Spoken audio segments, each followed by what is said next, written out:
Hi, Joey.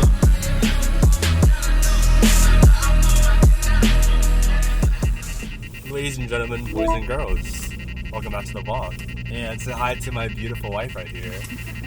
Making another appearance, assuming that this is out in a timely fashion since my radar is going off. But my previous videos have been not in a timely fashion, so this is probably going to be out of order. But say hi to her really quick. And we are actually heading up to... Oh!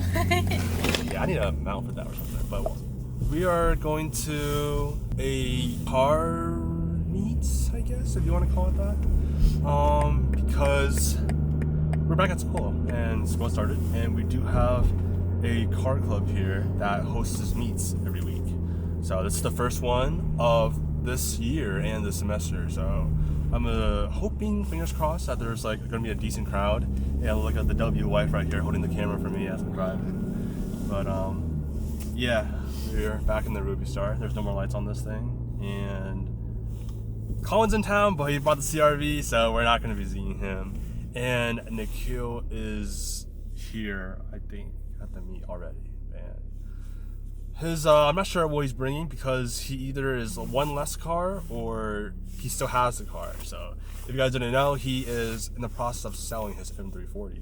So I'm not sure if we're going to be seeing that or if he brought the Range Rover out today since that's the only car they have. But he is in the market for a different car. So let me know what you guys think that he should get. But for the time being, let's go and have a good time. It is 27 degrees Fahrenheit since we are in the US, and it's cold, miserably cold out here.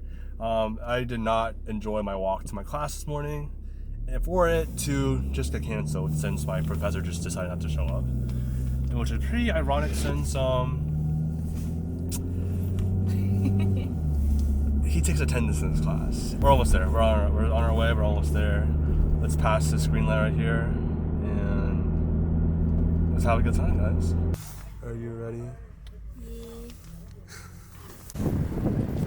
We start is here. We have some new people here. We have this 911, and we have a GT55 AMG, which I've never seen like this spec one. Maybe I actually might have, but just not like on like camera here. But I think it's pretty cool spec. It's like a matte, like frozen, whatever AMG's version of that is.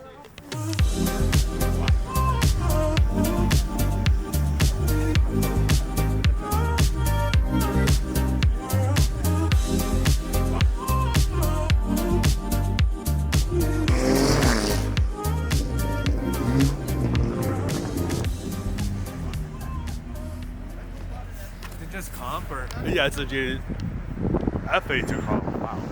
I'm so used to it. I think all he did was like a headlights. Yeah, but fully stock, I'm pretty sure. But we have Nikhil back in the video, and so he didn't sell his car. What happened, Nikhil? I don't know. Not selling until further notice, I'd say. Basically, the deal that he originally thought.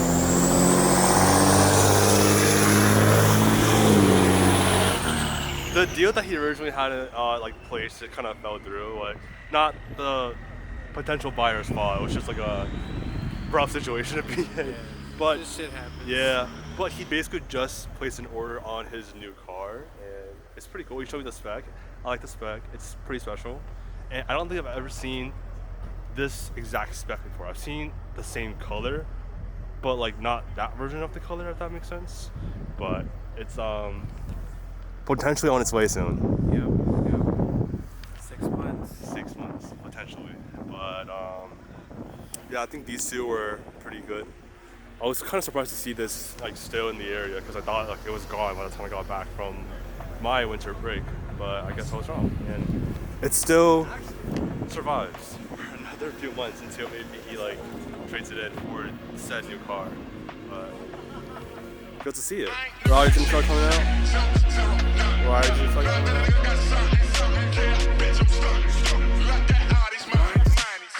Nah, I can't do it. It's too bright off on remote starts. Hi, Joey.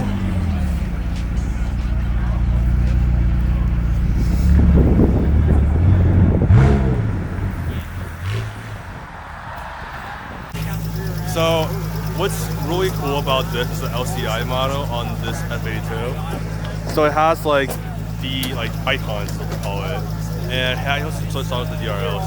So I did not get that privilege on my pre-LCI F82, but this is pretty cool that this one has it. So I'm a fan. I'm a fan of it.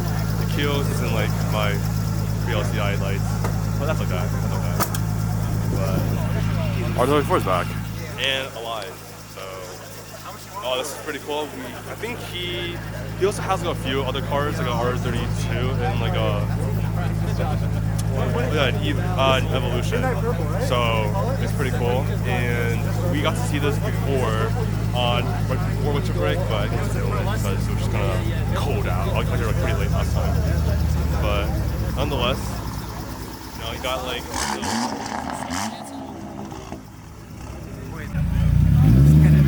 Because the prices for Rolexes went down to.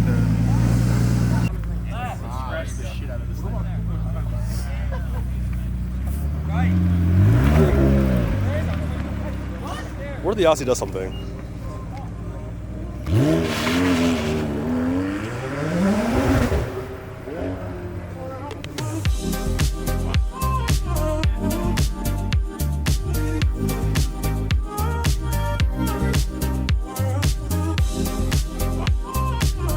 Yeah, this is like a KPMF color, I think.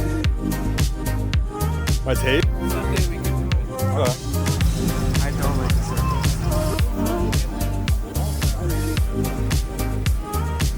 Like tomorrow or like this weekend.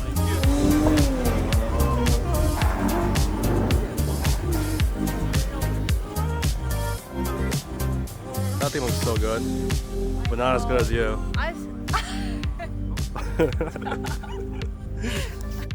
And we're back in the Sharma garage, and we have his nice Tesla Blue 340 out, and this thing's getting an oil change. So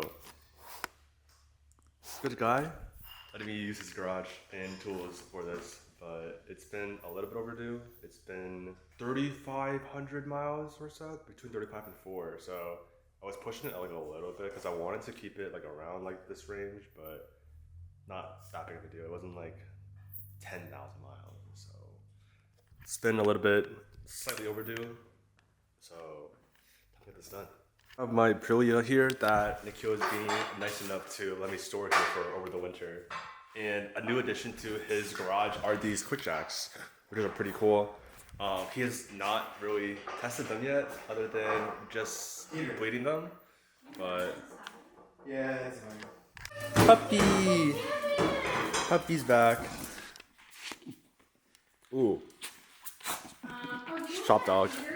But we're setting up, or I guess he's setting up these jacks because I don't know anything about this other than like kind of seeing how they all like connect and like get the general sense of it. But I guess this part is it's not focusing. This part is like the locking mechanism. So like once this is in place, we can disconnect the hydraulic fluid, and we don't need it to like keep it there, you know. So the good thing they have like safety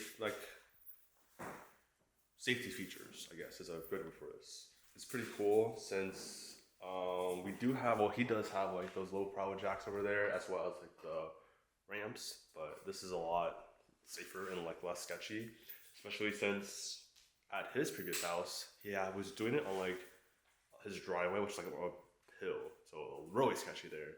But we're in his garage, bigger garage, and flat surface of this, so good.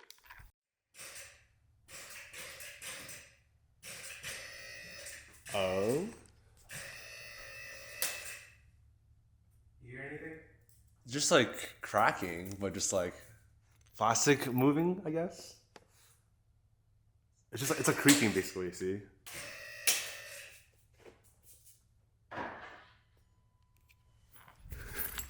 Your alarm will go off. No, it shouldn't go off. It just clocks. It just locks after a while, but it shouldn't like go off.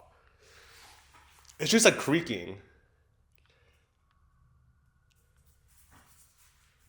Jalebi, let's not go there. Come here. It did like raise like a portion of it, so I just like The whole car was up. yeah. It was just barely just resting on like the wheels at this Now point. we're gonna see if anything broke, which I'm pretty sure nothing will. Like, I don't think anything will too. It's just like the plastic like creaking and stuff like that, which is like pretty normal. So for a little context, my car's a little bit too long for this specific jacks. For the Like quick jack. longest quick jack. Yeah, and this is the longest quick jack that they offer too. Like this is like the 8 something. 8,000. This is the 8,000. So like this is the longest like option there is. But like my OEM jack points are a little bit farther than what this offers. So we're trying to find like what other people have done, because like obviously people like still use these, like there's still like a demand for them. So we're trying to figure out like the right way to do this. All right, here goes nothing.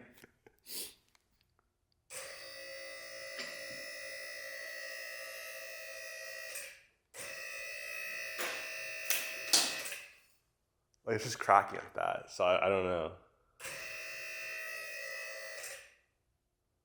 It's up. It's off the ground. It's off the ground. So like all the pressure is already on it, because like even if you go up, there's no like additional pressure.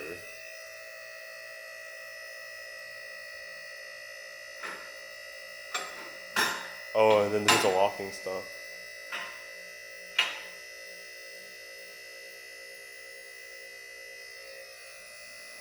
She's flying. That's quite high up. That's quite high up. And look, it's got more points to go. So this is only on.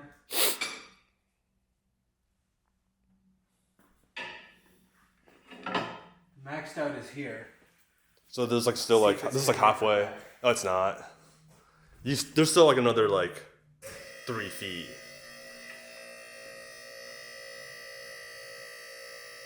Wait, Jalebi, let's not go there. Jalebi, come here, come here, come here. This dog. Don't go underneath there. I mean, it's so. I guess this is the way. Okay, we need to get this dog not underneath the car though. Yeah, look, it's sitting on these, so it's sturdy. Yeah. Those are like the locking points. So. Yeah. It's not moving anywhere. So we started tackling the engine oil change on my car. We first took some paper that we got from the FCP Euro box, and we just laid it underneath the car and made sure that if there were any spillages, they wouldn't be onto his floor, which would be a little bit annoying. But luckily, the FCP Euro packs a lot of paper. And here we have the oil drain pan put underneath the car now. And now we're taking a look and seeing some interesting things. So one of the big things was that it seemed like they like really torqued down the plastic bits that like hold like my filter housing and stuff like that in place, which is not really what you're supposed to do. So we had to get something to take it off, which was kind of funny and something that Nikhil has never really seen when he's done all his oil changes and whatnot, and even with the dealerships that have done it on his car. But yeah, we're taking out the filter here and you'll see how it looks like. So what's really nice about the FCP like oil change kits that they like do, on like this like kit, you get another washer, you get another gasket to put onto your like parts. So as we just took out the drain plug, and it's still kind of going. It's kind of pretty thin now, so I don't know if you can tell on camera, but oil was pretty dark. A little bit concerning. Maybe I should do it even sooner. I didn't have a chance since I was away on like traveling over winter break, so I didn't have a chance to bring it in to Nikhil's garage and so we can do an oil change. But nonetheless, better to do it than like to never do it. So, but the oil looks pretty dark. I'm actually kind of surprised for a lot less miles than last time I did the oil change. Sort of pickups, I guess, a little bit that I didn't film, obviously. But Nikhil mentioned that they were torqued down like a lot more than like he would have done from BMW. So I'm not sure like what happened. And like my oil like drain bolt like cover, like the plastic tray, is just gone. So I don't think it was missing last time we did an oil change, like when we personally did one. Since I used the last of my free BMW oil changes this past oil change, and it's just gone now. So I guess BMW just never put it back on. I don't really know what's up with that. But nonetheless, we took out the filter. It was also like a pain to do as well, since like, I don't know what went wrong there as well, but filter wasn't coming out of like the housing that it was in. But nonetheless, we got it out and switched the gasket over, switched the copper washer, and both are back into the car now. And it's time for some good old-fashioned liquid moly back into the car, and we should be pretty much wrapped up with this at this point. So let's get to that. So just wrapped up putting these into the car, and time to take the old oil out and put it back into these bottles so we can ship it back to FCP Euro because they have a great lifetime warranty. So shout out FCP, not sponsored, but just a great company.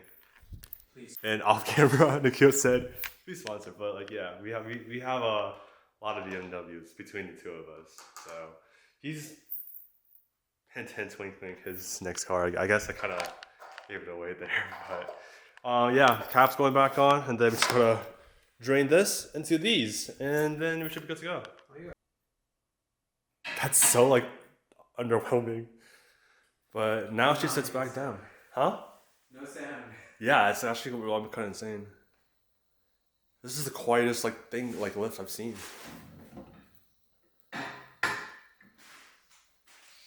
So as you can see, the car is kind of put back together now. I just packed this box, so you guys can't probably tell, but there you go. There's my old oil and my old filters on this side down there, and sending this back to FCP Euro. And I also did have a little oil sample that I'm gonna send out just to like get it looked at. So it's probably a good thing. Doesn't cost too much money, and probably just good overall, better to like know.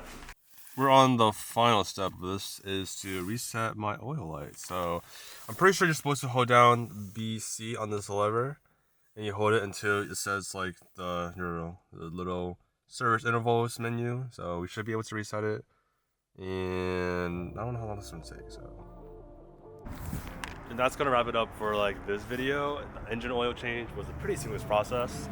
I had a little difficulty at the very end because I couldn't figure out how to reset the service light, but a little trial and error, and it kind of came back to me. But yeah, great car, hasn't given me any issues, and that's like how this video is gonna end. But I'll see you guys probably relatively soon. My upload schedule has been awful lately, but we are aiming for one video a week, which this probably isn't gonna be. I'm not sure when I'm gonna upload this, but when you guys see this, leave a like, subscribe, and leave a comment below of what car I should get next, or bike, because I think the bike's more in the budget. But for now, thank you guys for watching. See you guys in the next one. Peace.